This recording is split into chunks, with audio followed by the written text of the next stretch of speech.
Joe presents Liquid Football, sponsored by Paddy Power.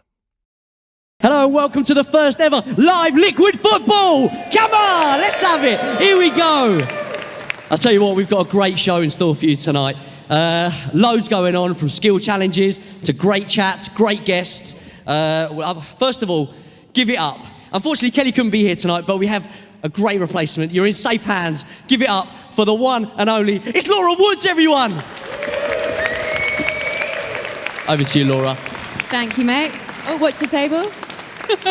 I promised Rocket I wouldn't wear heels tonight. Sorry about that, mate. First of all, guys, thank you very much for coming here. As you heard, it's the first time we've ever done this, the first live Liquid Football, together with Paddy Power and, of course, Joe. Now, it's a massive, massive game this weekend. The top two teams in the Premier League, Manchester City, and, of course, 6 points clear at the top, Liverpool. And this is the show that puts you inside the dressing room and, of course, in the boots of the football players. So, we're going to invite some football players onto the stage. Are you ready for this? Okay, first of all, a man with a foot in both camps, having played for Manchester City and Liverpool, and recently given up his boots and swapped them for a pair of dancing shoes. Please welcome to the stage, Mr. David James.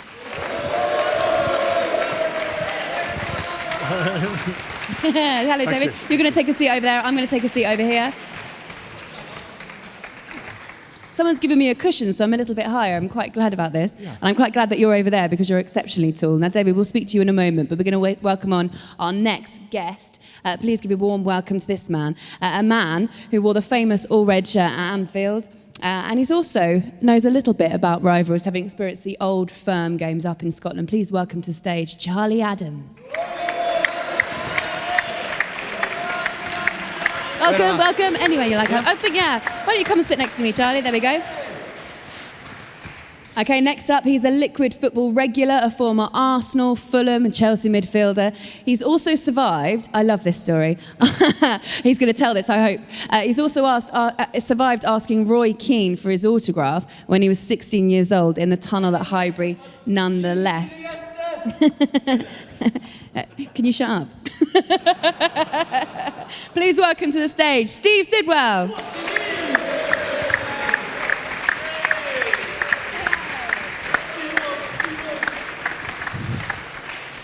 Okay, so for the Liverpool fans in the room, I think you're going to like this one. Would you like to see a current Liverpool player? How about the City fans? No? Okay. Please welcome to the stage a very, very special guest, a man whose former club was West Ham. He's made himself an instant hero in the European Super Cup final. Please welcome to the stage, Adrián.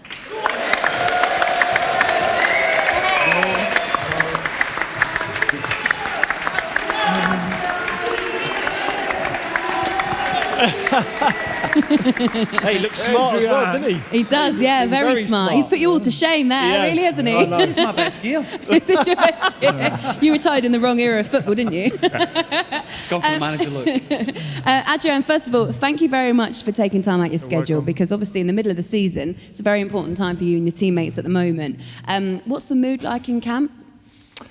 Oh, I'm really happy to come here to share time with you all, obviously with you as well. And it was a great move for me to come to Liverpool and in that momentum of the club and really enjoyed that momentum, yes. What was it like being a new boy? Because you've left West Ham, you've come to Liverpool, European champions, there's a really good vibe around. Were you nervous about joining that team?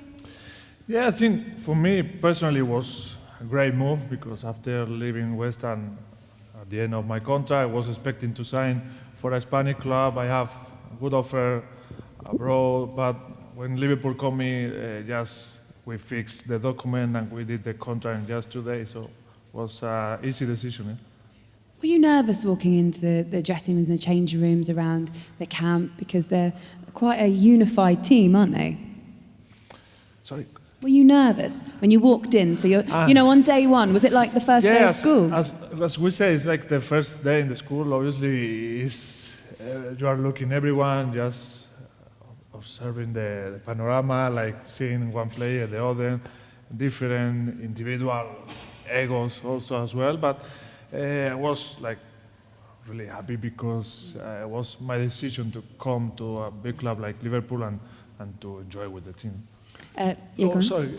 Adrian, was there the move to Liverpool? Did it come about quite late, or was there sort of, because normally when we go to a club, you normally hear negotiations first of all, or whispers. Was this done quite late in terms of the move in general, or did it happen quite quickly?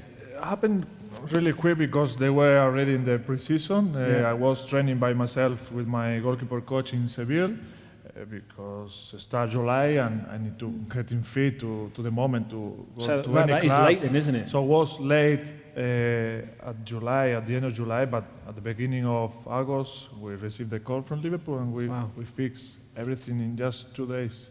Sorry, 2 days. because of the Spanish team, we're really close, but Yeah. I still have to say It must have been a good contract. One before it took me second. 2 days. There must have been a lot of zeros. Yeah, no problem. Sorry for that one. David and Charlie, you both made that move. What was it like for you? I think it was different for me because, well, lucky for me, I was at Rangers as a youngster growing up, so I was at a big club growing up, so I had that experience. And then I went to Blackpool, and I was like a kid in a sweet shop. When Liverpool come for me, it was just an unbelievable experience that I never thought I was going to get. I'd done well for Blackpool, and I thought that, you know, I might have ended up at somewhere like a Newcastle or West Ham, something like that. But when a club like Liverpool comes, it was the only place I wanted to go. And funnily enough, it was my only option. It was just strange that nobody else in the Premier League wanted me. It's not a bad option, is it? No, but Right, isn't it? no, but like normally when you have a Liverpool, there's maybe 3 or 4 other clubs might want you as well. I had no other option apart from Liverpool. Listen, I'd never turn it down again. I was delighted to go there, and you know, it's. We've got to tell the story about Kenny with the cup of tea. Oh yeah. So when I'd spoke to Kenny a couple of times. So I've gone with my agent. Kenny said to me, "Listen, I want you to come round to the house." And I was so nervous. I drove to my agent, gone to Southport where he lives, and so I turn up at the door, and chap on it, and he opens the door. So here's Kenny Dalglish, Scottish icon. Everybody's looked up to him, hero. Stood in his pyjamas, slippers on. So I goes in his house, and he's like this to me, wife's on holiday, do you want a cup of tea? I says, yeah. He says, right, okay, the kitchen's in there. Put the kettle on, milk's in the fridge. So I'm there making a cup of tea, and I'm thinking, I look at my agent sat on the table, I said, what? And Kenny's not even in the room at this time. So I'm making this cup of tea for me, my agent, Kenny. He's only sat in there watching my US Open, the golf. And I'm like, I was just so surreal that I'm making him a cup of tea in his house. And he said, by the way, the biscuits might be off because obviously the missus is on holiday for a few weeks, so I'm not sure if I've got anything else in. So it was just unbelievable. So that's one of the stories I told. But I was lucky that, you know, talking about first days going into Liverpool, Kenny actually took me because I wasn't driving at the time. I never had no licence. So Kenny picked me up from the academy and took me to Melwood. And so he drove me into the training ground, and it was just, yeah, it was amazing. What about you, David? Well, my story wasn't as interesting as that. But, I mean, I was in Watford. I had offers from other clubs, and this is before the Premier League had even started. And I kind of like, Premier League, what's that? What's it going to be like? Big Bruce Grobbler fan, because I'm a Luton Town fan, hence the orange jumper. Sorry, yeah. Definitely silence out there. And I saw Liverpool come to Kenilworth Road. Might have won. Kenny might have scored. But anyway, Bruce Grobbler was the most amazing goalkeeper back in the 80s that had ever been in English football. So like, I was a bit of a Liverpool follower in that sense. Then the offer came to go up to Liverpool, and it was like, that's up north. At 21 years old, I was offered Liverpool, and I knew who Liverpool were, obviously, because of what they'd done and success in the 80s. But I was a Watford boy, as in family club. I used to hang around in the club shop until it shut, drinking coffee, smoking fags, and playing darts. And there was more smoking fags than there was drinking coffee. But anyway. And then I went to Liverpool, and I said to the guys, where's the club shop? And I think it was a little room, wasn't it, just by the Shankly gates? It would be a weird thing, anyway. Port cabin, yeah. It was a cabin, yeah. So nowhere to play darts. And then I realised that Liverpool wasn't like Watford. I kind of thought the football club would still be run the same way. And we went on a pre-season trip to Italy, and walking down the road with Ian Rush, who I knew was like a half-decent footballer. And this kid runs across the street and asks for an autograph, and it was like, shit, this guy's famous. You can understand my football upbringing is slightly different to other people. And then I realised the magnitude of Liverpool Football Club, which was a bit of a shock. And especially when your teammate was Bruce Grobbler, the guy that I'd seen at Kenilworth Road catching a corner on a penalty spot, which inspired me to be the goalie that dropped loads of crosses. It's a weird way relationships work. But yeah, I can't even remember what the question was. But Don't worry about it. J-Mo, did you think it helped though, being a bit naive, not knowing how big it was going in? Whereas if you'd have known my first day in a training ground, it was kind of like I was Dave James at another football club, which was slightly strange as well because it was my only other football club. But yeah.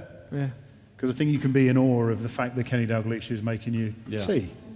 What about you, Steve? Because you've made these big moves. Did mine- you feel pressure when you moved to Chelsea? Mine was really surreal because I grew up. I was born in Wandsworth, just stone's throw from Chelsea, and then when I signed for Chelsea, obviously Mourinho was manager, and you know it was JT, Lampard, Ballack, McAlady, Drogba. Getting handed that number 9 never helped. I mean, yeah. So, I mean, it was players that I'd watched in the Premier League thinking, like, these are heroes to me as well. All my family were Chelsea. So when I signed, our first day was we flew to LA for pre-season. So my first day was on a plane for like 7 hours with Chelsea. Who did you sit next to? I sat next to the kit man because I was so nervous. Honestly, I was so nervous. I didn't want to go and sit next to any of the players. So I was like, the kit man was like, come and sit next to me. But for that 7 hours, I kept sort of forgetting that I'm on a flight going to pre-season with Chelsea. I was like on an EasyJet flight, just getting out for a loo and going, oh shit, it's McAlady. Oh bloody hell, it's Ballack. But did you when you sat on the flight, because you were young, did you sit and like stare at people and wondering what they were doing and things? Because I had done that when I first went to Liverpool. Yeah, when I was in the hotel and because you're in awe of them, I was in aren't you? awe of like That's Stevie, respect, isn't it? Suarez, people, and you'd sit there and you'd look, and then for 30 seconds you think, been staring at him, what a weirdo, you know what I mean? But it's just, that's what these type of people do to you, do you know what I mean? And Did you feel like you had to impress early? Oh, definitely, because every pass I thought, what are they watching me? Are they thinking he's shit?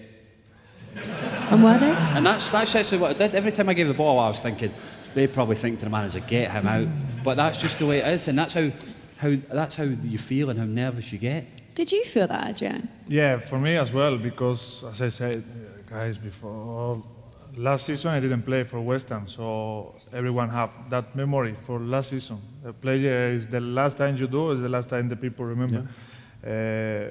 But come after an injury of Alisson in the first game was big pressure for me because Ali was one of the best players last season, and everyone is gonna expect the other second goalkeeper do as well as him.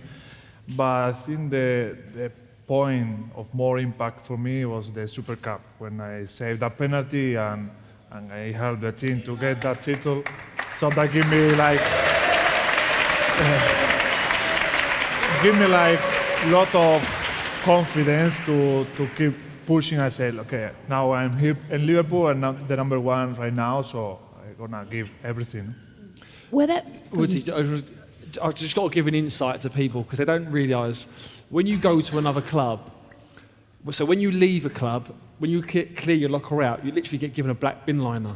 I promise you, from the kit man, you get given a black bin liner and it's like, right, boots, shin pads, shower gel, and what else? This is everyone. And what else you could steal at the same time? Yeah, this is I promise, training gear. I've still got stock training gear and everything at home. Honestly, this is the God's honest truth. So literally, you clear your locker out into a black bin line. You're thinking, it depends what club you're at. Some people have Gucci bags. No. At Luton, they're Gucci bags. So you're clearing your locker out into a black bin line, you're saying your goodbyes, obviously you're nicking whatever you can on the way out the front door, and then you walk into obviously a new club with a black bin line and walking into the dressing room, and you probably get literally 1 or 2 days grace, didn't you? Like as if you're a good player or not, and then after that, if you, like, obviously with keepers, if they come and catch a ball and they drop it, you're getting battered. If one goes under your foot, it's like, how much? And it's like, you need to impress early doors. Was it in the context of goalkeepers at Liverpool? Did you have any of that in your mind, that there's even more pressure? Because obviously the past goalkeepers have the way that they left has been quite unceremonious, especially. All the past goalies are really, really good. Yeah, all the.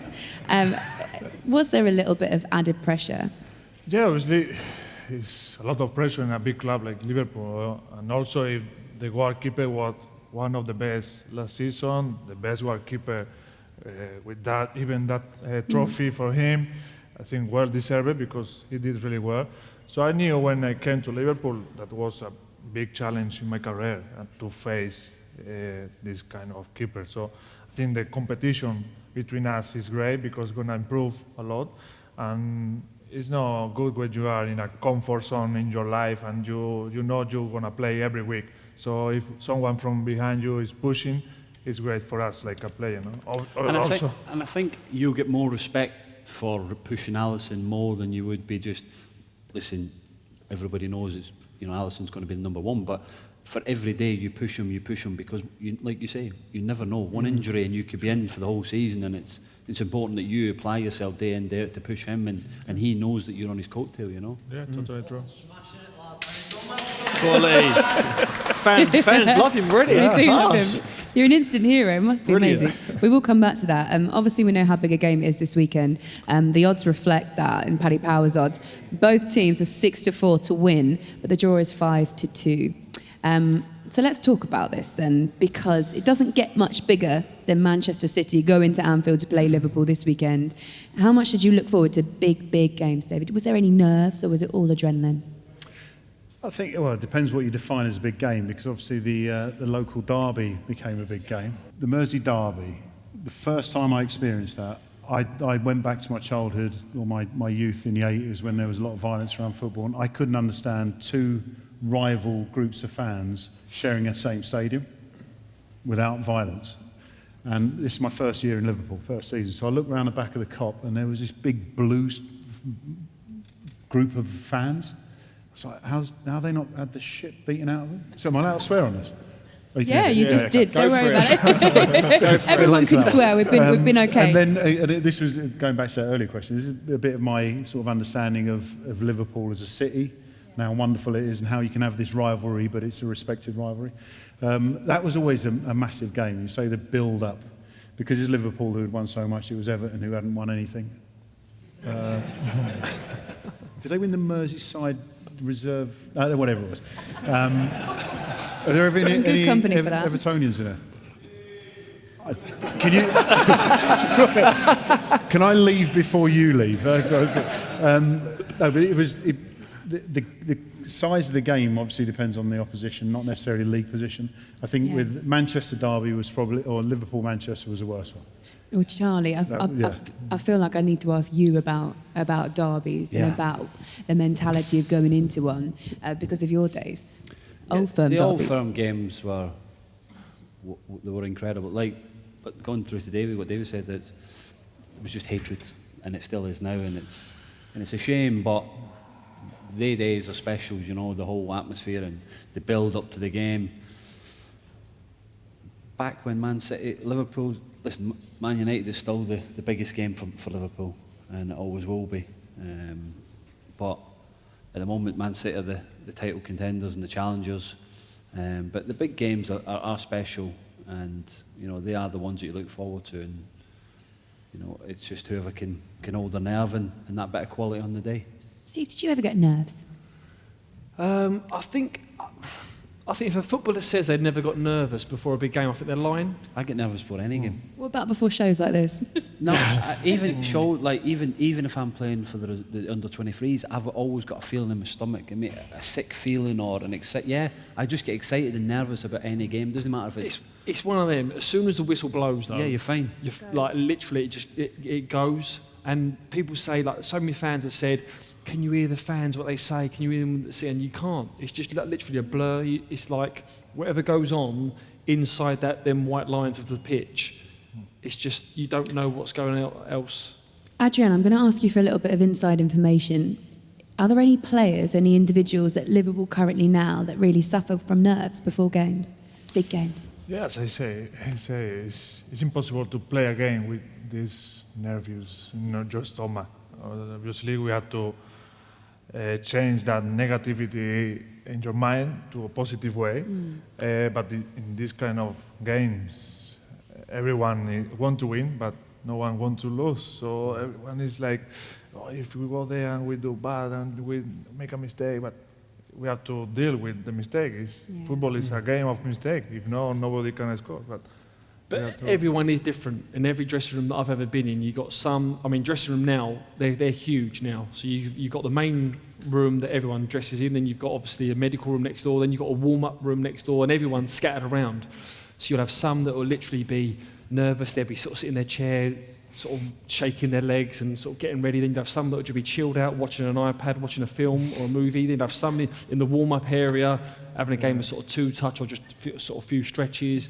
Everyone has got their own different routine.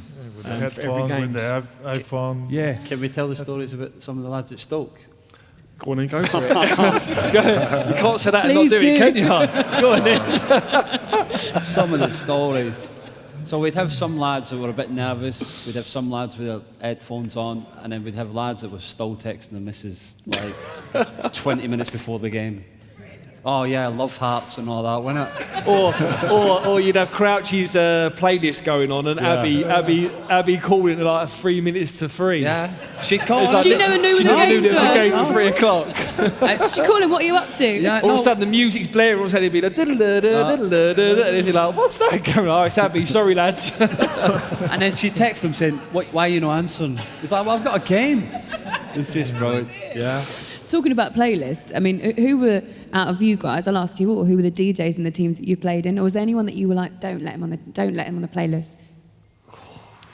My taste in music's horrendous, so you were the one. I'd go nowhere near it. We had one at England, World Cup 2006, I think. We had like every player had a song for the playlist in the change room before, during, whatever. I had Beethoven's Ninth Symphony.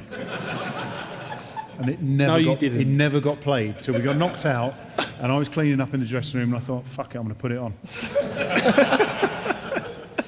What a moment. It did go on for 25 minutes. Adrián, who's the DJ at the moment in Liverpool's dressing room? Crouchy had DJ string. To be fair, I don't know, because when we go to the dressing room, the music is playing, so I don't know, maybe... It's not you then, is it? No. Kidman or some of the physio, I don't know, or a playlist that sound every time the same. But It's brilliant because the music is blaring out loud and the players are all sort of doing this, and you can see the manager in the corner going, what the fuck is this? Yeah. What is this? And they have to get up and go out. They're like, get me away from this. and even now, the old player with the own iPhone listening, because I like maybe the Spanish song, reggaeton song, Latin song, but the other like hip hop or R&B or something. So everyone try to motivate themselves with the music. You know? This game this weekend is at Anfield. Yeah. We know how much the atmosphere can play a part in big games at Anfield. Siddy, when you were playing, what was the one ground that you just dreaded going to? Everton was always a tough place to go. No, I say that because you knew... You're just trying to keep that one guy over there. Yeah. I'm trying to keep him happy. Oh, there's two. Everton was a tough place to go because you knew that if you come away from there, you had to really fight for it. But it was, for me, it was Old Trafford back in the day, because honestly, when they was in their pomp, let's be honest. You was going there, and on the pitch you were saying, try and keep us down to 3 or 4. Like, you're talking that to the players, and they're going, what? And you're going, please, come on, to come away respectable. So, but that was going with places when I was at Reading, Fulham, and we was getting battered every week anyway. What about when he came to Fratton Park, 7-4? I didn't play in that game. Oh, you weren't playing? Nah. I'll keep you down to 7. Oh, I weren't there, J-Mo. Sorry, mate. Okay, sorry. I apologise. Go on then, what about you? Villa. What about you? What was the worst place that the night before you thought, I'm not looking forward to this? It's been different over the years, really. I hated going to Arsenal. Oh my God, they could give you any. I remember saying to lads before, we were at Blackpool, we went to Arsenal, we were 6-0 then. So yeah, I've had a few doings over the years. Man City is a tough place to go. It's interesting that you say City and Arsenal, because those two stadiums, the Emirates and the Etihad, aren't really synonymous for atmosphere, Not just are they? talking about atmosphere. It's how they play as a team. Like, you know, when you played Man City and when they are at the peak, you feel like they've got extra players on the pitch, and they could open you up at any moment. And that was the difficult moments. You know what I mean? The intensity of going to Anfield or Old Trafford, but it's even going to Tottenham. Like when you play against the big clubs, anything could happen.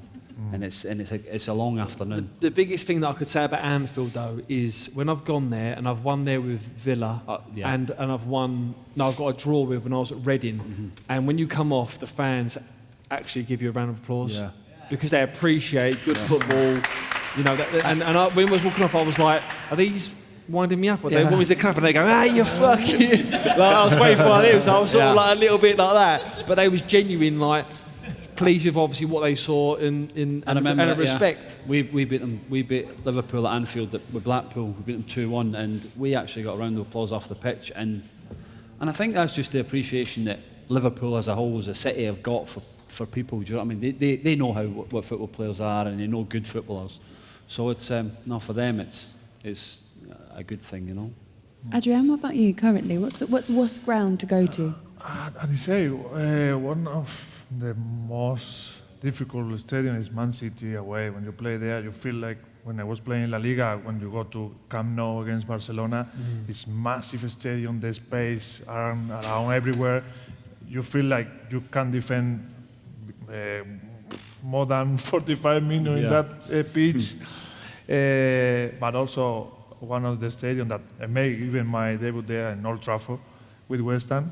We lost, was a sweet and sour debut there, but for me, these two are the tough one.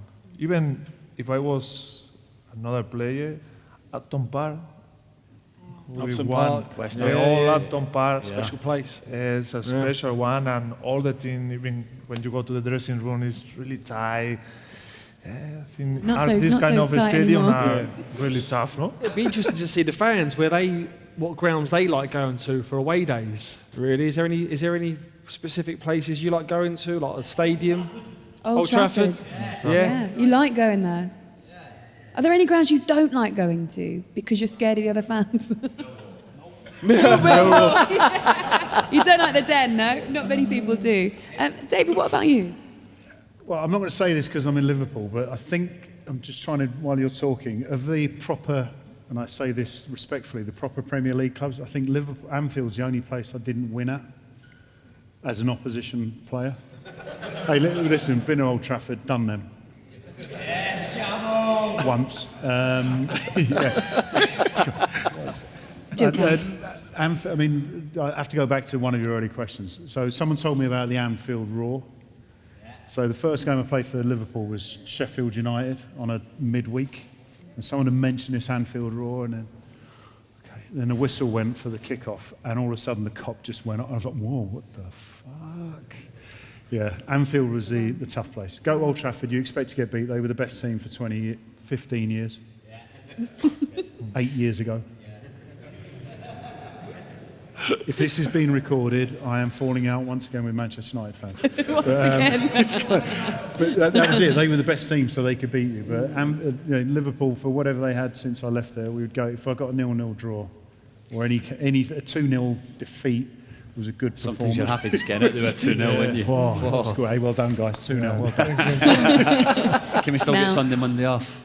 While you're both on the panel, we can't let you leave without talking to you about outfield players going in goal. And also goalkeepers going outfield. We'll get to that one in a minute. We saw it with Kyle Walker getting back in goal for Manchester City. Did you two ever fancy it? I started in goal. First ever game was a goalkeeper saved a penalty, and never went back in goal. Really? Yeah, I actually wanted to be a goalkeeper. So what changed your mind? I don't know, just maybe I could kick it further than everybody else, and I went outside. But I actually started, my first ever game was in goal, and and that was it. And then I started playing outside. What about you, Siddy? Well, I started in goal in my garden. I've got an older brother, and he used to just put me in goal and smash balls at me. Me too, yeah. And I was like, this is not fun. So I was like, Never did it I'm again. not cut out to be a keeper. So yeah, that was my lesson learnt from a very early age. David And he's J- obviously got the memo early. I feel like we've got to delve into the incidents in your past and certain... Incidents? That sounds so negative. At least say occurrence. An occurrence. An occurrence, yeah. A certain Stuart Pearce occurrence. Just talk us through that moment. Remind Okay, us. so just for anyone who doesn't know, Man City, last game of the season, at home to Middlesbrough. Middlesbrough were, I think, above us on goal difference. So we win, we get in the Europa, I don't know if it was called the Cup then, it was just called Europa something. And at half-time, the kit man goes, Dave, I've printed a shirt with outfield shirt. And I'm like, why? He said, you might go on. Now, this is a kit man. So 15 minutes to go, the board goes up, and Nicky Weaver's coming on, Claudio Reyna's going off, I'm running onto the side to put on a number 1 outfield shirt to play up front. Had the manager even mentioned it before the warm-up, I would have practiced like my little 1-2s and all that stuff. But he didn't. So other than fouling every Middlesbrough player, bar Mark Schwarzer, winning every header. What was the chat to the rest? Hit the big man up top. Boy, just hit me. Just come and play off me. Well, I heard last week, it was from Richard Dunn, I think, that Stuart Pearce wanted me to be a target man, and he said I ended up playing number 10. What were the Borough players saying when you came on? Ouch. If it's on YouTube, I kick every Borough player. But I was involved in the penalty, and we drew 1-1, and I let in a 34-yard free kick from Jimmy Floyd Hasselbank on a 2-step run-up. He should have been a goalie. Last week we saw Ben Foster almost score an injury time equaliser. Adrián, have you ever fancied it? Have you ever fancied just getting up there? Have you done it? To score? Yeah. I scored against Everton a penalty. Yeah, I remember. He loved you bringing that out. In the FA Cup with West Ham, it was unbelievable feeling. I scored I threw my glove off before I strike a penalty. It was like a intuition, like I finished my work in goal. Now I'm gonna enjoy like an outfield player without gloves. So I tried the penalty, score, and slide on my knee like I was Andy Carroll in that moment. All the stadium jumping to me, so it was really funny moment. I will remember all my career because it's strange for the keeper to score any goal or even a penalty in a penalty shoot. Were you always a goalkeeper? When you were younger, did you play any other position? No, I was outfield player, like right wing striker when I was 9, 10 years old. But then the goalkeeper of my team left the city, and the manager asked the player who want to be in goal for the next few games. So I was brave, I was quite tall. I said, okay, I go in goal. And after one season, Real Betis signed me for the academy. So with 11 years, I play until 26 in Real Betis. Brilliant. Rest is history. Brilliant. What about you, David? Well, I was pretty shit, actually.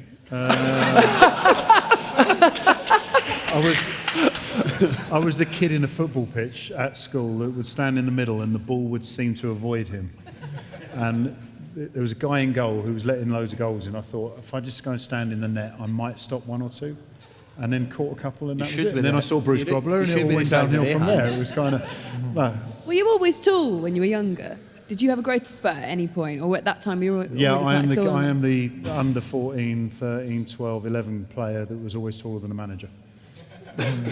Are you really? He's a ringer. He's a ringer. When you wake up, when you get here and you're like, he can't be our age, surely. Where's his card? Where's his date of birth? Yeah. Put it this way, I was playing full fare on a bus at 10 years old. Yeah. But I did play outfield. I broke my finger and I played outfield, scored a perfect hat-trick. Did you really? Yeah. Seen a perfect hat-trick in the league lately, haven't It we? was under 12s or 4. I'll ask you the question because this has been asked about Pulisic. Is when you're on for a perfect hat-trick, do you know it? Do you think about it? Do you know what I mean? Left foot, right foot, and then you go, right, the next one's got to be a header. I was balancing fags on my middle finger. It was kind of... Can I ask you a question about goalkeepers making mistakes? If you Never. made a mistake in your No, career... it's the technology on the balls. You know the balls, like when... The ball are every season. It's not going to work. It's not going to work. Do you go back in afterwards and you sit with your teammates in the dressing rooms and you've made a mistake? Do they ever get on you and say, you Right, did this, you can did I- that, or is there silence? What happens? I have to bring this back to Liverpool 1 second. Okay. I came in after it was the only one time I made a mistake for Liverpool. And no, genuinely. Confidence. Yeah, you might remember it. Anyway, I went back in the change room and went, lads, sorry, my fault. Ronnie Moran, God rest his soul.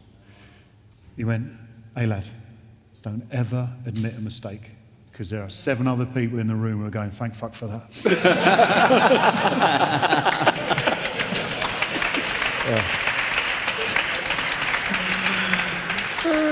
But what about the 20,000 in the cot behind? They go, you fucking... Don't speak to Ronnie. Yeah. I suppose it's the same question for you guys because outfield players kind of get away with it a little bit more, don't they, than goalkeepers when the spotlight's on the goalkeeper. But, you guys make mistakes too. What was the worst one you made, Steve? The worst one I made a few. Yeah, tell me about it. I got 2 back-to-back red cards, believe it or not. I remember Yeah. that, yeah. Who were they against? I was Fulham. it was at Fulham, and it was it makes it worse because it was right near the end of the season, and I got sent off against QPR, got a 3-game ban. My first game back, Arsenal at home, 12 minutes in, late challenge on Arteta, red card, missed the last 4 games, missed the last 7 games of the season. And they're trying not... Remember you telling me they're not trying... Exactly. The boys are like, someone's booked up an early holiday, haven't they? I was like, no. Swings and roundabouts. I got fined 2.5 weeks' wages Yeah, I was as going to well. remember you saying that. And Yeah. you trying to spread it over, Yeah, didn't you? 2.5 weeks' wages I got, and they said, how What do you I want to thought pay that it? And I was- said, I'll have a direct debit over 12 months. He got sold in the summer. All right, guys, just a reminder, these are the Paddy Power odds. Who will keep a clean sheet? So if you think Liverpool will, Paddy Power reckon it's 3-1. Manchester City, it's 16-5. What do we think of those? Do you think it'll be a clean sheet? If on Kyle that Walker's side? winning goal, you've got a chance, haven't you? Guys, you've been absolutely brilliant. That is end of part 1. And please give a round of applause to our very, very special guest. You've been absolutely excellent.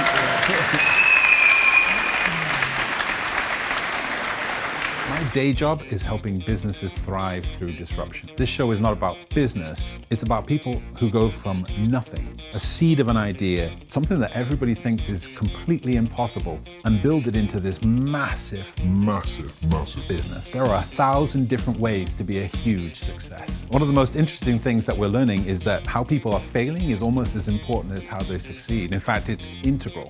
It's business. Pioneers is having really honest conversations with people, talking about their business, their objectives, their purpose, whether they're just out to make a ton of money and then quit, or whether they really want to change the world. Pioneers on Joe. Listen to it, download it, watch it. I had nothing profound to say. You've been watching Pioneers, together with Open Money. Manage it, save it, invest it. Right then, guys, here we go then. Give it up for the Liquid Football crew. Laura Woods, Charlie Adams, Adrián, Steve Sidwell, and David James. On you come, guys. Rocket, thank you. We've lost one. David just wants an entrance all to himself. I think he might have gone. Oh, he's just gone for a quick break. So, yeah, if you get my drift. Welcome back, everybody. Liquid Football Live. It's the first one that we've ever done. Are you enjoying it so far? Excellent. This is, of course, Liquid Football with Joe and with Paddy Power. We'll be talking about the odds as we go through and just give you some special ones for that. I hope you're enjoying the venue as well. I quite like it here, Hinterland's Bar in Liverpool. Thanks for having us. Where are the City fans? You still enjoying it? You're not too far from home, are you? Right, David James is going to be out in a minute. Adrián, give a welcome to Adrián, and thank you very much again for being here. Steve Sidwell as well. Charlie Adam as well.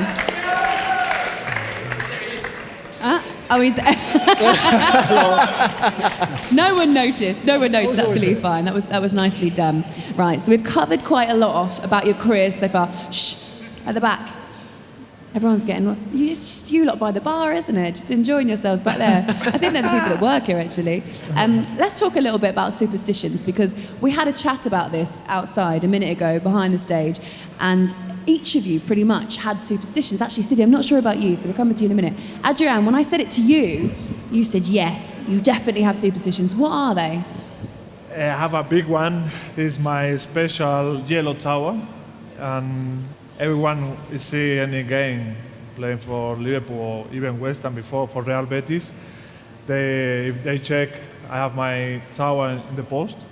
It's a personal gift from my family, and they have a picture of my kids, my wife, family, friends, and any motivational phrase, my name, number, and this year you will never walk alone. And if I forget the tower, I feel really bad. I need my tower even the night before the game, because if not, I feel like I have something loose of my body, a part of my body. So I need my tower with me. I have few towers, one just for the game, and I need to be with her close. Is it one per season, or is it one per years? season? Every season, a new one. And do you take one out to train, or is it? I take for training the oldest season. So I have the new one now, but every game have to be with me. Really? Well, in my back, yeah. You, Charlie, we were talking as well. You've got a few superstitions. What are they? Yeah, I like to cut my own tuba grip.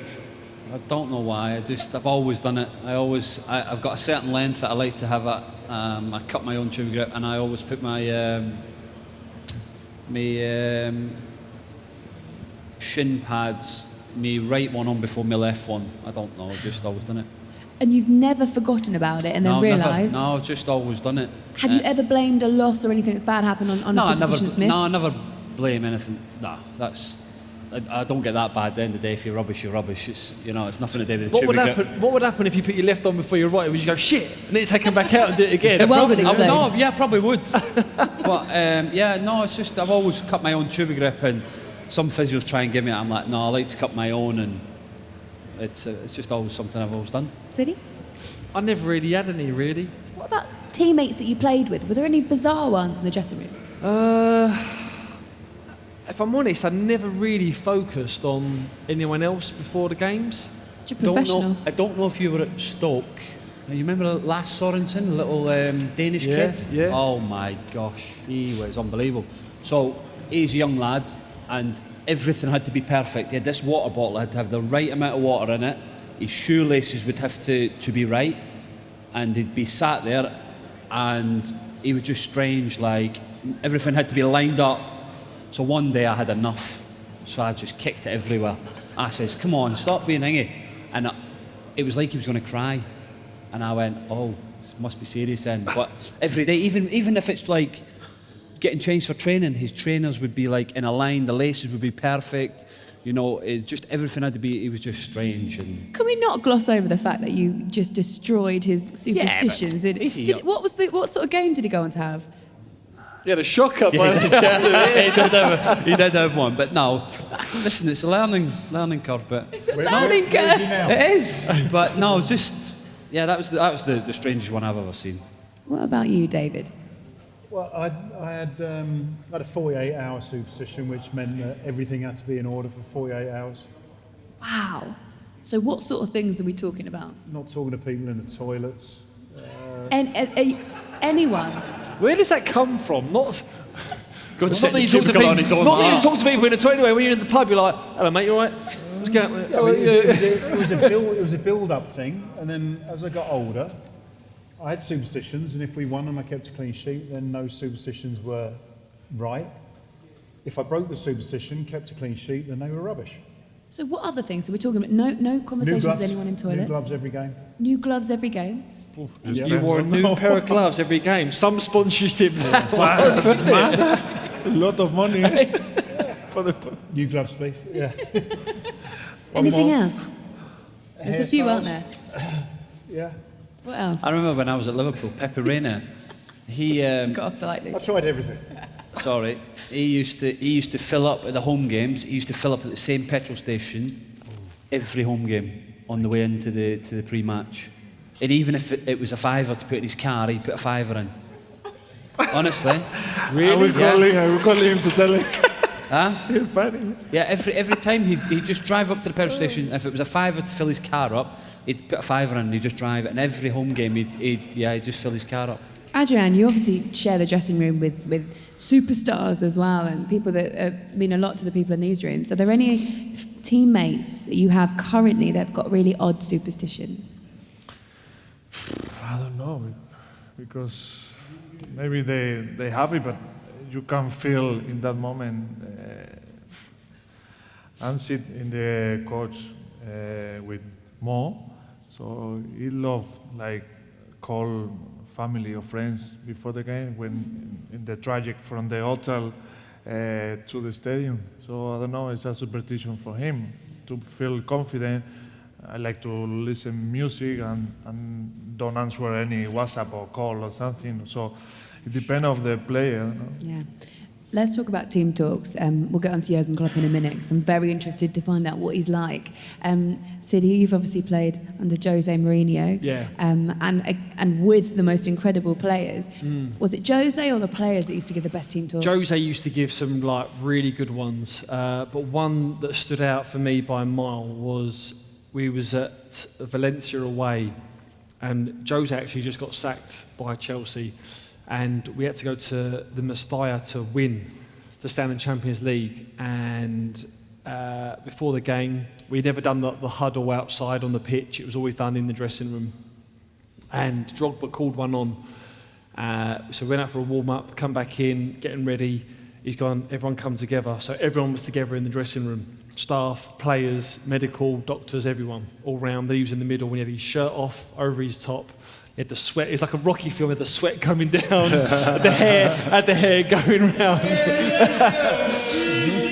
and he looked round at everyone. He was like, boys, he was like, boys, everyone's against us at the moment in the press. Everyone's writing stuff against us.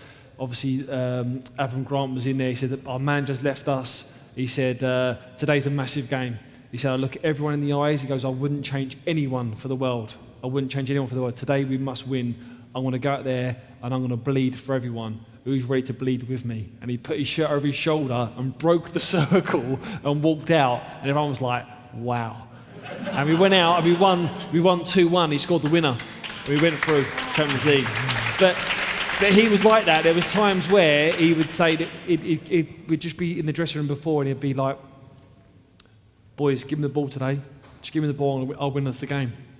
And you'd be like, what? And he'd go, just give me the ball and I'll win us the game today. And you'd be like, all right. And every time and he did. And he did.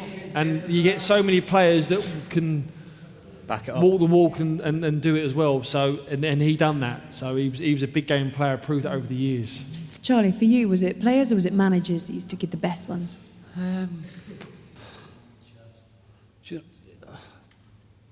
Paul Lambert started to do a little bit of videos when we were at Stoke, when we were in a bit of trouble going to get relegated in the Premier League, and he started to do motivational videos and Braveheart and I had to get that Scottish stig in there, didn't I? Yeah, that's good.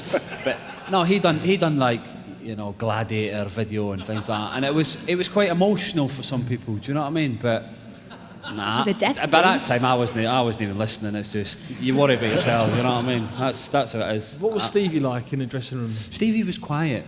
Cara was the loud one, and I think Stevie said it before. Cara was probably the focal captain, and Stevie was like quiet presence. You know, had an aura about him. Everybody looked up to him. But Cara was the one that was. If you had to have a go, Cara would be the one to have a go. And yeah. Could the lads understand him? Oh, we had a few. Did you have translators? Few arguments. There was a few arguments. Cara had a few go at a few people. Craig Bellamy was one. It was funny. They had a love-hate relationship. But I think Cara was the only one that would probably write would say something to Bellas, and Bellas would just be quiet like that, and it was Really? So they never went at it? As soon as Cara said his mouth, Bellas would just be quiet. And but no, listen, they were influential people in the football club, and still are now. Adrián, who are the most influential players in the dressing room at the moment? If it's not Jurgen Klopp giving the team talk, which player would do it? I think the captains, both at the moment, Jordan and Millie, are big one in the dressing room. You feel in the first moment you come to the dressing room who are the biggest boys there, that you have to respect them. And as I had like a good captain, Matt Noble in West Ham, because was Mr. West Ham for a long time. I could say now these two are the most big character on the dressing room, I would say. David, what about for you? Tell us about the City and the Liverpool dressing rooms. And the England. big characters and the England. In fact, the England one probably more. Was it the managers or was it certain players that were the biggest characters in there? Used to get the best team talks. Yeah, I think it changed. I mean, I didn't see talk about Superstition as well. I didn't see walking out without his shirt on and things like that. I've told this story before, so I'm not going to get into trouble for doing it. But back in the 90s, before sports science was involved in football, so we'd meet up with England on a Sunday. Probably if you had a Sunday game, you were half drunk on the way when you approached. You got to the hotel, and the whole of the England staff were in the bar. Managers, coaches, whatever. We'd have a few drinks. Get to bed about 4-ish. And we had a room. It wasn't my room. It was called the Queen Vic. And we'd train hard. It wasn't about the football bit being wrong, but the culture was slightly different. But there was a core element of the England squad, and it would be Wednesday night, Queen Vic open tonight. We've got a game Saturday. Yeah, okay. So we'd go to Queen Vic. We would play PlayStation, smoke fags, and drink beer. But England was a very good team. But this was player orientated. And then we had a foreign guy from, I think he was Spanish. Italian, maybe. Anyway, I was trying to get away from naming him. And the whole culture changed. We couldn't have ketchup on the table and things like that. And you could see the difference. We had better players, arguably, technical footballers, but it was more management-led. But the old days were interesting and good. And, Euro 96, we all remember the song. Some of us have danced to it on TV. Badly. And how did that go? Yeah, thanks for that. That's why I'm sat here. Adrián, we hear a lot about Jurgen Klopp's pre-match team talks. We've heard them about the Champions League, especially the one just before Barcelona, the second leg. What has he been very influential in the games that you've been involved with? Does one stand out for you? Yes, I think Jurgen.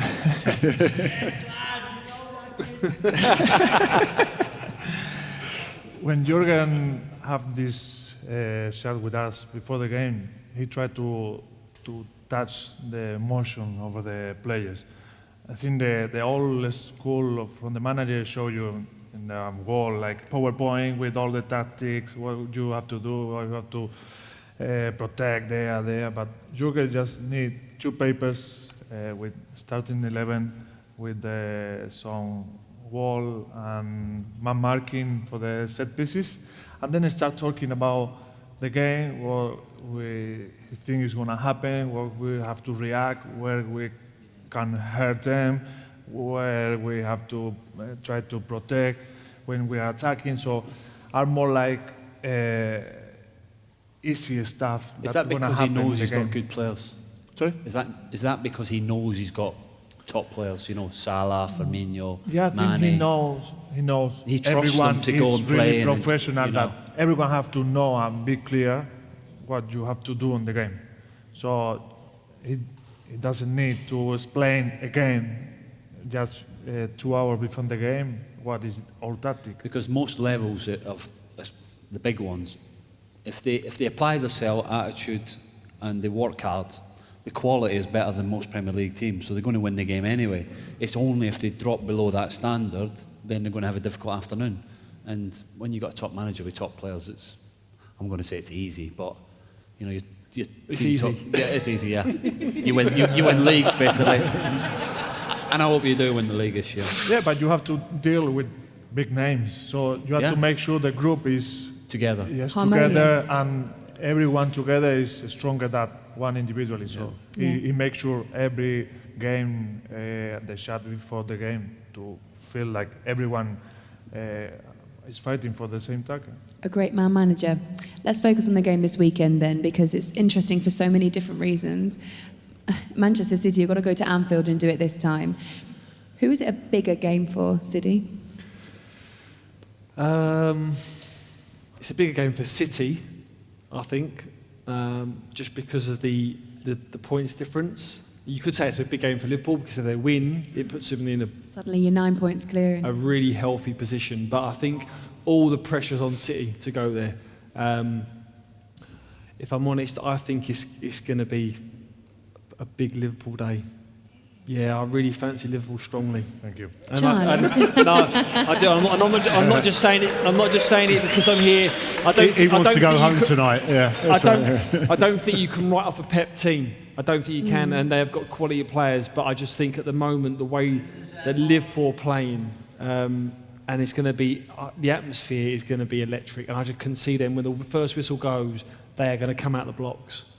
What do you think, Charlie? Where's it going to be won and lost? Well, Man City are struggling defensively, aren't they? Doubt about the goalkeeper. Midfield is always going to be the battle if they can get up around, but I think Liverpool could come out and start the game like they did in that. Remember the Champions League game? They would end up 3 or 4-0 up, and then they come back. But no, I think Liverpool just edge it, 2-1. David, what do you think? Is anybody on the side of Manchester City in this game? Do you think City can do it? Why are you looking at me as a Man City representative on this panel? I might play up front for them. Because you played striker for them, that's why. No, sorry, number 10. I've got a slightly different perspective on it, because if you think about Liverpool last season, they lost one game.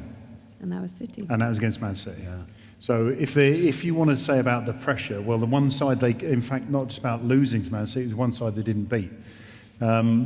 However, Steve McManaman once said at a Champions League chat, top players want to play in top games.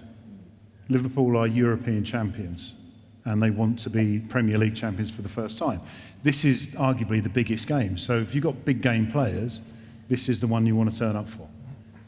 Man City don't mind losing games. I don't mean they want to lose games, but last season they lost 4 games and still recorded 98 points. So they are a quality outfit.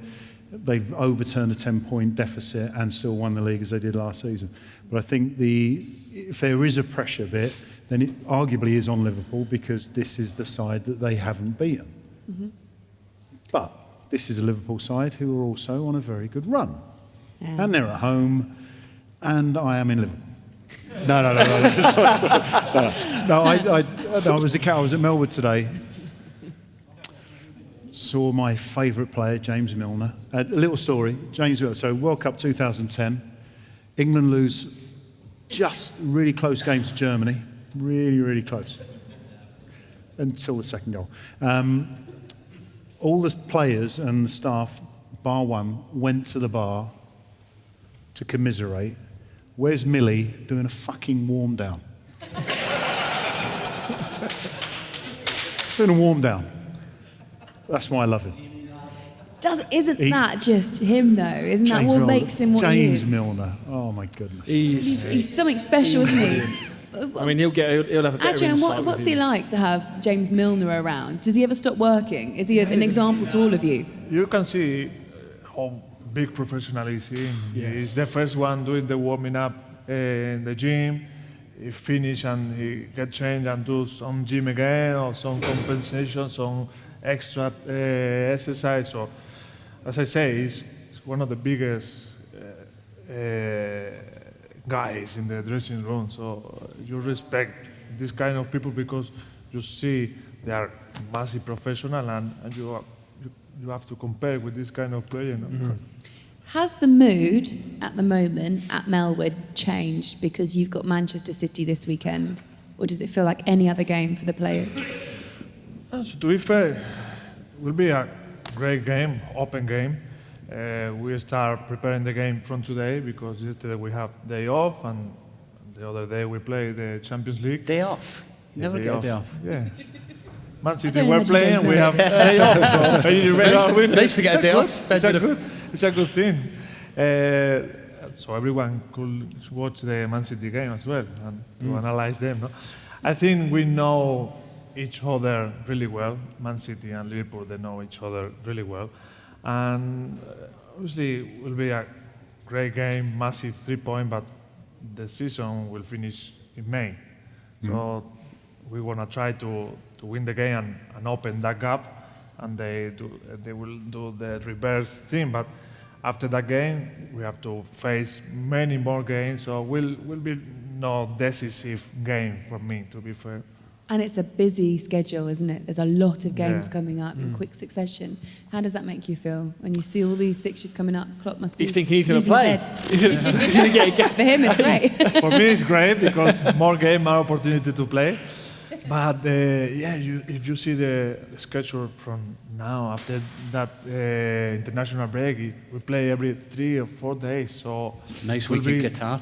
Happy days. I don't know, maybe I will play against Aston Villa. So we'll see.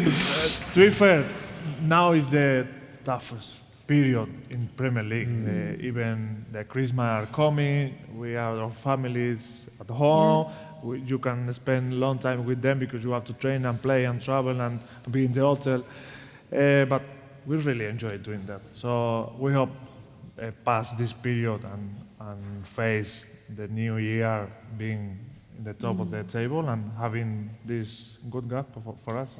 Two fixtures in particular I want to ask you about. Are you hoping, which would you prefer to play in, the Carabao Cup against Villa, or would you rather go to Qatar and play in the Club World Cup? I prefer to play the Carabao Cup and fly straight away to Qatar. Good answer. Very good answer. I feel like we need to represent Manchester City a little bit more because we've been very heavy on Liverpool. They've got their problems at the moment, Charlie, and we know they're defensively. That's where it is. I mean, how is this game? If you were Pep Guardiola, you're heading into this game. How are you going to line up against Liverpool? Well, you've got the best central midfielder in the world. You've got one of the best strikers in the world. You've got the best left winger in the world. It's not a bad team, is it, really? You know, De Bruyne, Aguero, Sterling. So You don't even believe that. Did he say he's right? He's Listen, No, I he said think Shanks. Pep's going to be confident. They're going to be confident going into the game. The squad's good enough. They've got the good players. It's a huge game. It's a huge game for Man City. I think if they don't lose the game, I think they'll be happy with that. It's a big game, is it? If they win, it throws down a massive marker, doesn't it? How do you going into this Christmas period? How We do all you know how think busy Pep- Christmas is, and a little chink in the armour to Liverpool before their There's a heavy period. schedule as well. Yeah. It's like, How do you think Pep was thinking last week? 94th minute, it's 1-1 at Villa Park. They've got 2-1, and then Mane comes up and. I know. Well, he spoke It's about it, unbelievable, didn't isn't he? He spoke about it and he mentioned Mane diving. Yeah. And we don't really see Pep dive, there was about the players like that. contact. Oh, don't get started. There was Can it we was a mention penalty, VAR as and well? VAR got it wrong. I was not going to Okay. mention VAR. No. Yeah, this is a VAR-free zone. Yeah, Don't- love that. Let's not get onto that conversation now.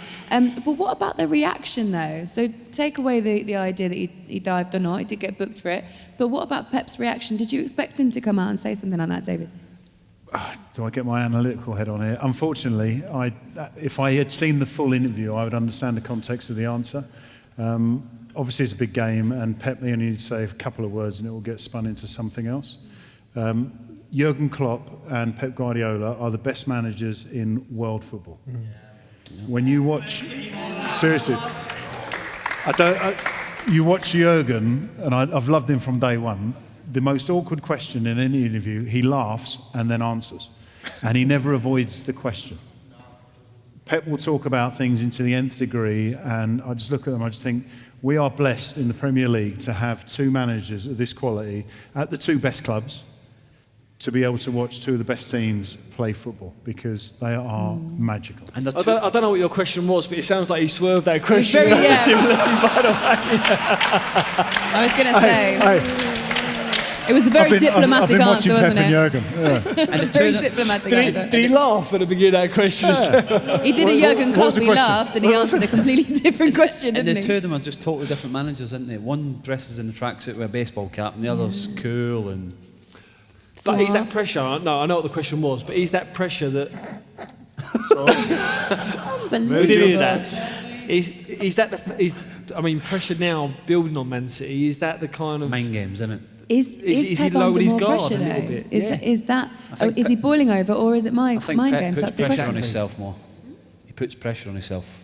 Do you think by being vocal and saying something like that? Yeah, I think he does. As in, I think that's just the type of person and manager he is. He wants to win everything. He's so in control of everything. I just think it's a bit of mind games, and it spices the game up a little bit. I've got a couple of odds just to read to you before we go into our last segment, which is quite fun. I like this one. For Paddy Power odds, Jurgen Klopp to run on the pitch against Manchester City during the game is 6-1. But you might see that again, you never know. Kevin De Bruyne to provide 2 or more assists against City is 9-1. Wow. All right, that. Okay, are you guys ready for this? Because this is the best bit of the show, really. This is the Paddy Power Challenge. Don't know if you guys know what this is, but here we go. One of you will get the chance to win £250 for the charity of your choice, courtesy of Paddy Power, and it's called the Footballer FaceTime Challenge. Charlie, Steve, Adrián, you're going to dial 3 of your famous mates. Doesn't have to be a footballer, but has to be famous. Otherwise, we won't know who you're talking to. It can't be a mum, can't be a wife. You're going to do it on FaceTime as well and see if they pick up. We're going to go from one to the next, and then back round, and we're going to do that 3 times. The one with the most responses, the most answers, you're going to get £250 for a charity of your choice. You'll also receive a £250 free bet from Paddy Power as well. And if the bet is successful, the winnings will also go to your chosen charity. Now, Charlie, you're going to go first. I need to remind you to record it. Yeah. So you're going to call who are you calling, by the way? I'm going to go, first one, I'm going to go for the 20 times champion jockey, AP McCoy. Isn't he an Arsenal fan? He's an Arsenal fan. Big Arsenal fan. Big Arsenal fan. All right, fine. Are you ready? You doing it now? Yeah, let me call Okay, he's actually FaceTiming him. This guy could be anywhere in the world. He really could be. In any condition. Oh, you know what's the worst thing? I don't have FaceTime. I need to do it through WhatsApp. Charlie's only just got an iPhone. I'll tell you it's a long story, but I'll tell you. Is that allowed? Looks like you got time. Okay, so this is AP McCoy. You're actually FaceTiming him now. Wow. Please don't answer. Come on, champ. Come on, son. Come on, champ. Oh, no. It could be anywhere, that's why. Oh,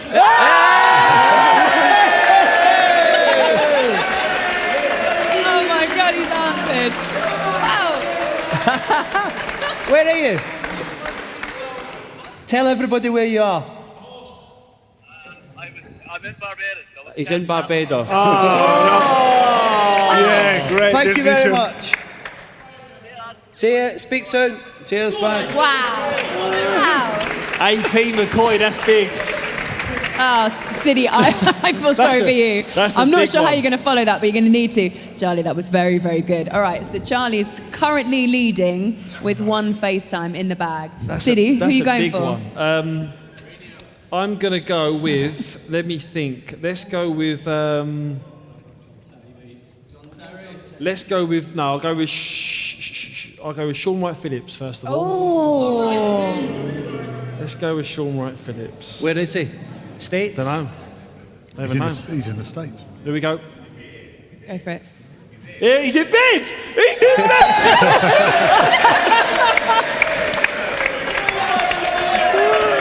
He's in bed. Right. Where are you? Thailand. In Thailand, Bangkok. He's in Thailand, in Bangkok. What time is it? What time is it, Righty? 3 o'clock. 4:30 in the morning. Hey, he's in Bangkok. What have you been up to in Bangkok at 4:30 in the morning?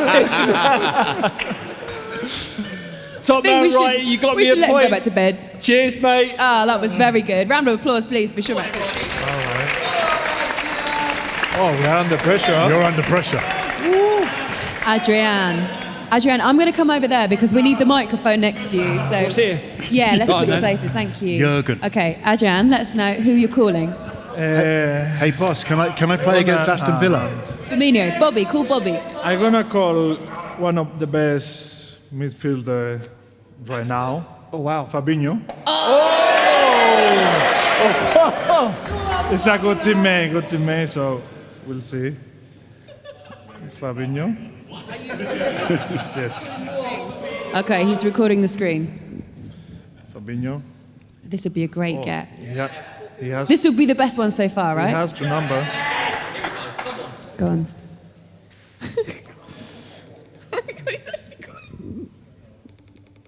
It's ringing. Oh. It's a good start. I hope your battery's not low. Come on, Fabi. Hang up. It's done, son. How long do we let it go for? How long do we let it I go think for? I call in the wrong number because No. he has, yeah. You can have another go. Yeah, you can have another go. Try the next number.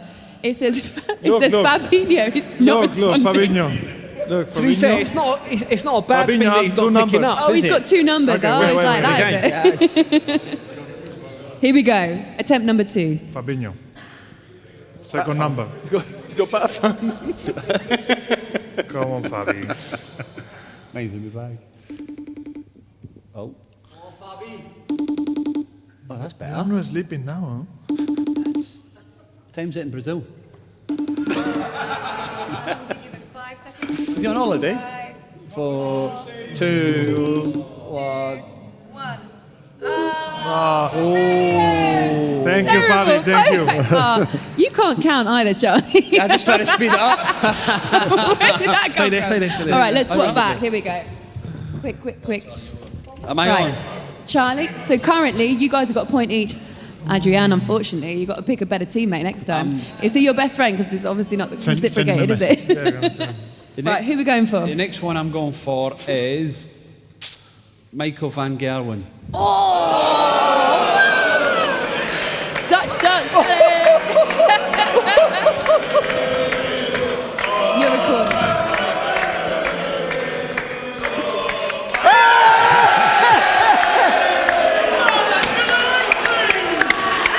Oh, you pal.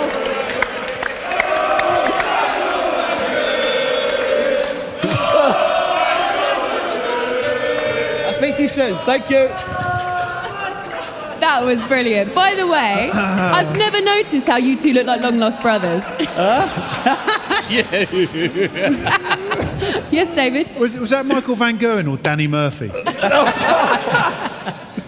Grant Mitchell. Okay. There was no two conversation very good there ones either, was there? It was just cheers, mate. See you later. I know, You've right. got me a See you point. later. Right, Siddy, you're up. Who are you going for?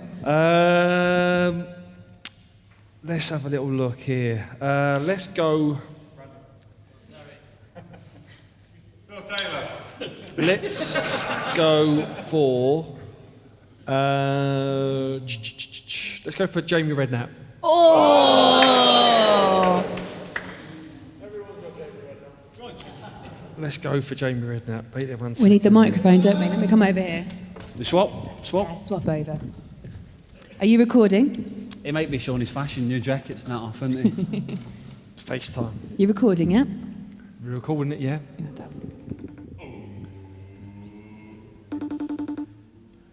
Come on, Redknapp, please. 5. 3, 2. Doesn't look good. It's not looking good, is it? Why don't you call Fabinho?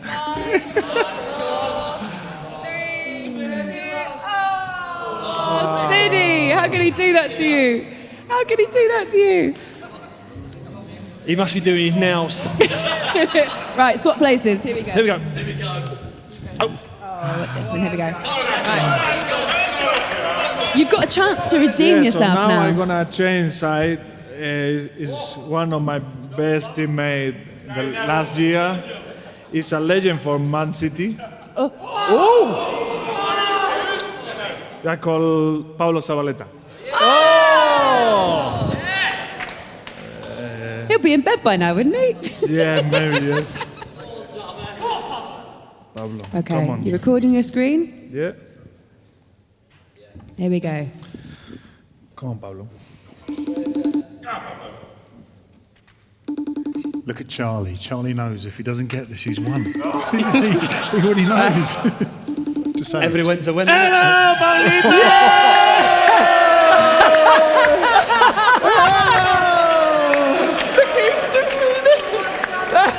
¿Cómo estaba?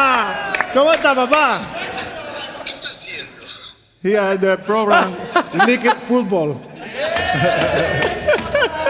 Look, face the crowd. Let him see the crowd. You got me a point. You got me a point. Thank you. Right, come on, Adrián. Hey, I thought Adrián at 10 o'clock.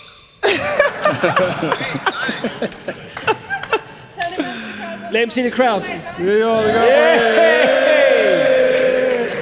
Gracias, Pablito. Te amo. I love you. See you. He saved you there. Yeah. Well done, he saved you. Wow. That's amazing. Right, so we've got 2-1. Oh, wait, no, you're not on 2. You're 1. Yeah. This is strange. One Man City 2-1. player saved me. Yeah. Ex-Man City player. All right, Charlie, you're doing quite well so far. You're on 2. This is your last one. So if you want to really... Do I go for it and pull a big hitter? 100%, you have to. You're leading at the moment. Or do I go safe? Oh, no, don't go safe. You've done 2 big hitters. You've got to go for another one. Hat trick. Okay. Perfect hat trick. Yeah. This guy could be anywhere. Could be anywhere. Who are you going for? I'm going for... They just finished the game, actually. They won 2-0. I'm going for the new kid on the block, Lewis Capaldi. Hold on a minute. Can you say that name again? This might not work, but I'll have a go. Ready? There's no way this is Charlie's phone.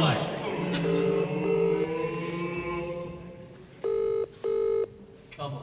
No, gotta go.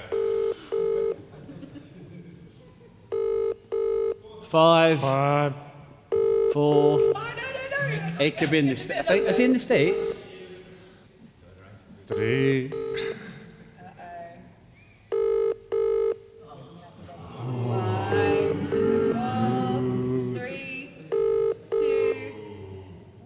I like the effort. I like the effort, mate. That's a big effort. I mean, the fact you even got his number is quite surprising. That's a big effort. Yeah. All right, swap places. So we have our last chance. Last to draw. chance for me. Last chance for me. I need to go for a big hitter here.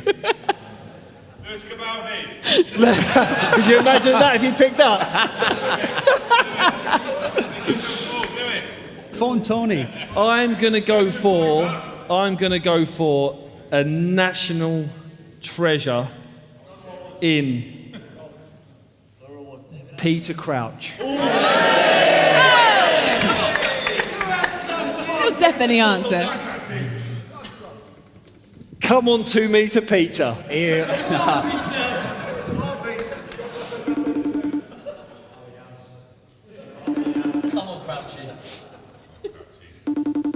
It's Thursday night.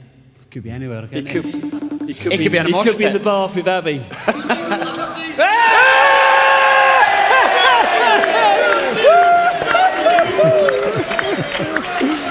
Go on, the Crouchy! Well, hold on a minute. Have you got a dressing robe on there or what? What's going on here? Hold on a minute. I've got a dressing gown on. You got a dressing gown? Oh, wait there. Where's Abby? Where's Abs? Come on, get Abs. Where is she? Yeah!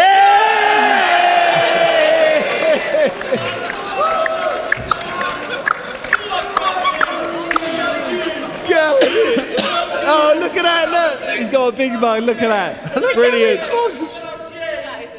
Crowd favourite. Crouchy, top man, you got me a point, love ya. Wow. Dear mate. I feel like you need a bonus point for Abby as well. Wow, so what are we on at the moment? 2? 2. 2. Desmond. Right. This There is you go. to win it. You're on a Desmond This is to 2 win team. it. Adrián, have you got to go big now? Try it. I think they went really high. If it's Jurgen Klopp, you win the whole thing. No, Jurgen, no. It's not going to be Jurgen. But I'm gonna try with Sadio Mane. He's always with the phone, so I don't know. I'll tell you what, it's not a bad one to win it, is it? Extra time. Let's go. Sadio. I hope he doesn't dive over the couch. Come on, Sadio. He'll answer. To win it. Mane. Last minute. Come on, Sadio. Oh.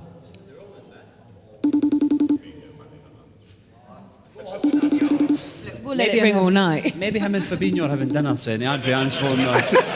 Let's leave him. Finish. Do you want a bonus one? Is there anyone else that you might try? Because you're our special Come guest. on, so yeah, come on. Do you want to try anyone else?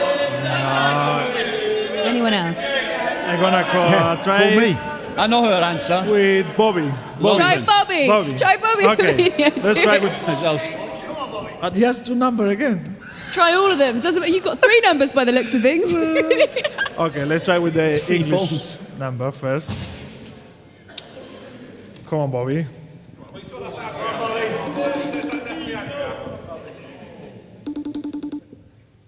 you recording? He's not answering. They 3 of them together, aren't they? Which one now? Go on, try the next one. Okay, we wanna try the. No one's got anywhere better to be. It's fine. I think they are sleeping. They're a good professional. Okay, let's try with the other number. The Bobby. Millie, he'll be in bed. He's a million percent in bed, This is Millie. for the win if he answers this Who, one. Millie? Yeah. I think he'd be waking up to do his 10 o'clock protein shake.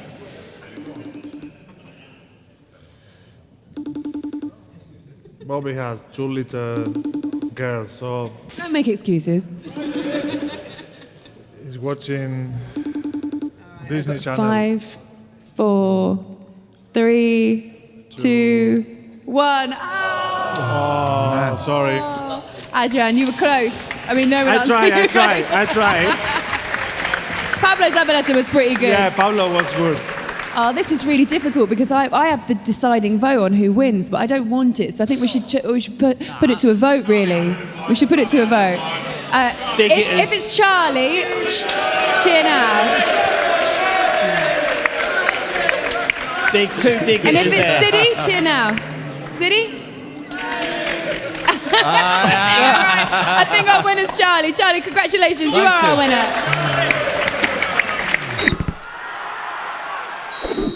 Steve, pass me that bit of paper over there. Right. This is just a bit where we wrap it up. Guys, thank you so much. You've been such a brilliant audience. Have you enjoyed yourselves? Can we please say a very, very big thank you to all of our guests. David James, first of all. Steve Sidwell. Charlie Adam. And finally, incredible that you've even come down here to entertain us. Adrián, thank you so much. You have been so brilliant. Charlie Adam, you are the winner, of course, this week's Paddy Power Challenge. Your bet, what's your charity that you're putting your money towards? I'll give my money to Liverpool Foundation. Hey,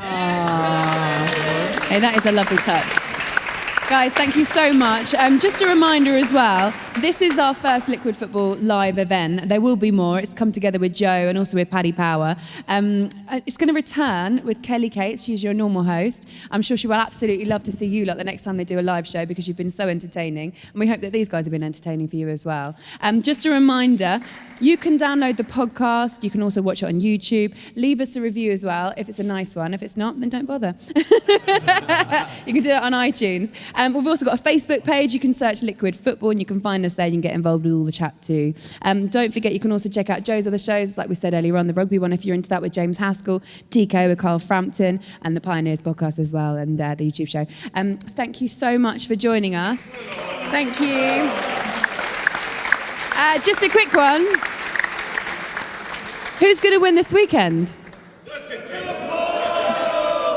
Oh, okay. Pretty even there. Thank you very much. Enjoy your evening. Go back to the bar. Thank you for coming. Thank you very much. You've been watching Liquid Football on Joe, sponsored by Paddy Power.